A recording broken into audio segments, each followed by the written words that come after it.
Monsieur Gérard Cherpion pour les Républicains. Oui, merci Madame la Présidente.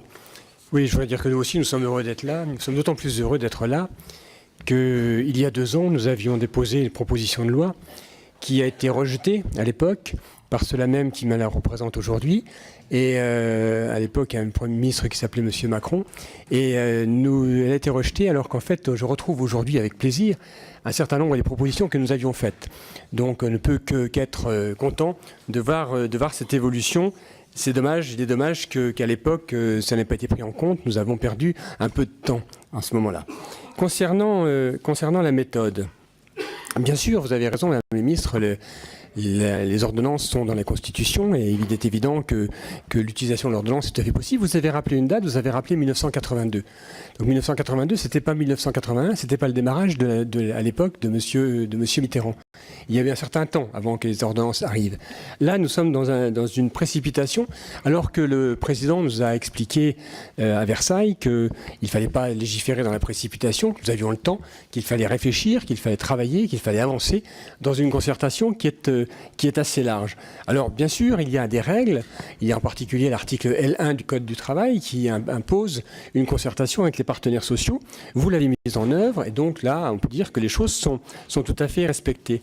Mais il serait aussi intéressant que les droits du Parlement, que le Parlement soit aussi finalement respecté dans cette affaire. C'est-à-dire qu'en fait, la concertation sociale n'est pas terminée. Vous l'avez dit d'ailleurs, vous l'avez affirmé, et je vous en remercie. La concertation n'est pas terminée, et aujourd'hui, nous sommes amenés à donner vous habiliter les ordonnances, alors que finalement, nous ne sommes pas en terrain connu, puisqu'un certain nombre de sujets n'ont pas encore été tranchés en matière de dialogue social. C'est donc un moment où il est difficile de prendre une position définitive sur ce texte. Mais un certain nombre de sujets ont été, et vous les avez évoqués, notamment l'articulation entre la branche et l'entreprise. Vous avez évoqué le compromis, finalement, quelque part, qui a été trouvé sur ce sujet. Et je dois dire que ce compromis, correspondant à ce que nous avions un peu proposé déjà à l'époque, me permet de dire que oui, nous sommes heureux de voir ce système se mettre en place. Tout ça me paraît favorable. La branche reste régulateur, elle peut verrouiller un certain nombre de sujets. Vous l'avez dit, un certain nombre de sujets qui seront définis à l'avance. La pénibilité fait partie de ces sujets. Et d'autre part, l'accord de branche est plutôt étendu, l'accord d'entreprise, pardon, est étendu. En revanche, sur le reste, le mystère reste assez entier. Qu'allez-vous proposer sur les modalités de négociation dans les moins de 50 ? J'ai bien entendu qu'effectivement, vous n'aviez pas répondu, vous n'aviez pas parlé de cette partie. Vous avez dit que la négociation et la concertation étaient actuellement en cours. C'est tout de même embêtant parce que vous avez également rappelé que la majorité des entreprises en France, c'était des entreprises de moins de 50. Donc on est en train de délibérer sur un texte pour lequel plus de la moitié des entreprises concernées n'entrent pas aujourd'hui dans les propositions que vous faites. Donc, et pour nous, c'est un sujet qui est un sujet clé. L'extension de la primauté de l'accord d'entreprise n'est équitable que si l'on facilite réellement la négociation d'entreprises qui n'ont pas de délégué syndical, voire qui n'ont pas d'IRP. Et pouvez-vous nous donner aujourd'hui l'état de la concertation sur cette question ? Concernant les CPRI, le champ d'habilitation les concerne.